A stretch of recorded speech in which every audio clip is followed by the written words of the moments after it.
भीमसेन व्यास जी से कहने लगे कि हे पितामह, भ्राता युधिष्ठिर, माता कुंती, द्रौपदी, अर्जुन, नकुल और सहदेव आदि सब एकादशी का व्रत करने को कहते हैं, परंतु महाराज मैं उनसे कहता हूँ कि भाई मैं भगवान की शक्ति पूजा आदि तो कर सकता हूँ, दान भी कर सकता हूँ, परंतु भोजन के बिना नहीं रह सकता।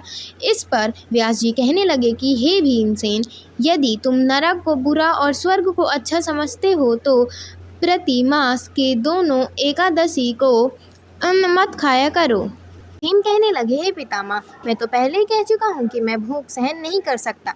यदि वर्ष भर में कोई एक ही व्रत हो तो वह मैं रख सकता हूँ, क्योंकि मेरे पेट में वक्र नाम वाली अग्नि है, सो मैं भोजन किए बिना नहीं रह सकता। भोजन करने से वह शांत रहती, इसलिए पूरा उपवास तो क्या एक समय भी बिना भोजन किए रहना कठिन है।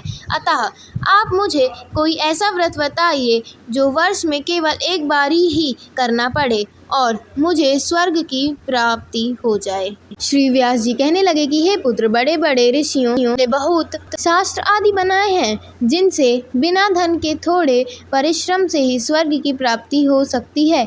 इसी प्रकार शास्त्रों में दोनों पक्षों की एकादशी का व्रत मुक्ति के लिए रखा जाता है। व्यास जी के वचन सुनकर भीमसेन नरक में जाने के नाम से भयभीत हो गए और कांपकर कहने लगे कि अब क्या करूं?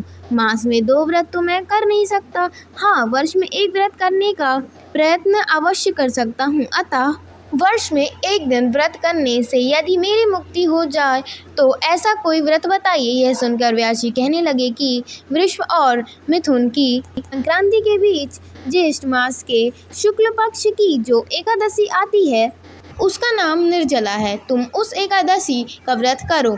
इस एकादशी के व्रत में स्नान और आचमन के सिवा जल वर्जित है। आचमन में 6 माह से अधिक जल नहीं होना चाहिए, अन्यथा वह मद्यपान के सदृश हो जाता है। इस दिन व्रत नहीं करना चाहिए, क्योंकि भोजन करने से व्रत नष्ट हो जाता है। यदि एकादशी को सूर्योदय से लेकर द्वादशी के सूर्योदय तक जल ग्रहण न करें तो उसे सारी एकादशियों के व्रत का फल प्राप्त होता है। द्वादशी को सूर्योदय से पहले उठकर स्नान आदि करके ब्राह्मणों का दान आदि देना चाहिए। इसके पश्चात भूखे और सत्यपात ब्राह्मण को भोजन कराकर फिर आप भोजन कर लेना चाहिए। इसका फल पूरे 1 वर्ष की संपूर्ण एकादशियों के बराबर होता है। व्यास जी कहने लगे कि हे भीमसेन, यह मुझको स्वयं भगवान ने बताया है। इस एकादशी का पुण्य समस्त तीर्थों और दानों से अधिक है। केवल एक दिन मनुष्य निर्जल रहने से पापों से मुक्त हो जाता है। जो मनुष्य निर्जला एकादशी का व्रत करते हैं उनकी मृत्यु के समय यमदूत आकर नहीं घेरते, वरन भगवान के पार्षद उसे पुष्पक विमान में बिठाकर स्वर्ग को ले जाते हैं। अतः संसार में सबसे श्रेष्ठ निर्जला एकादशी का व्रत है, इसलिए यत्न के साथ इस व्रत को करना चाहिए। उस दिन ओम नमो भगवते वासुदेवाय मंत्र का उच्चारण करना चाहिए और गौदान करना चाहिए। इस प्रकार व्यास जी के अनुसार भीमसेन ने इस व्रत को किया। इसलिए इस एकादशी को भीमसेन या पांडव एकादशी भी कहते हैं। निर्जला व्रत करने से पूर्व भगवान से प्रार्थना करें कि हे भगवान, आज मैं निर्जला व्रत करता हूँ, दूसरे दिन भोजन करूँगा। मैं इस व्रत को श्रद्धापूर्वक करूँगा, अतः आपकी कृपा से मेरे सब पाप नष्ट हो जाएं।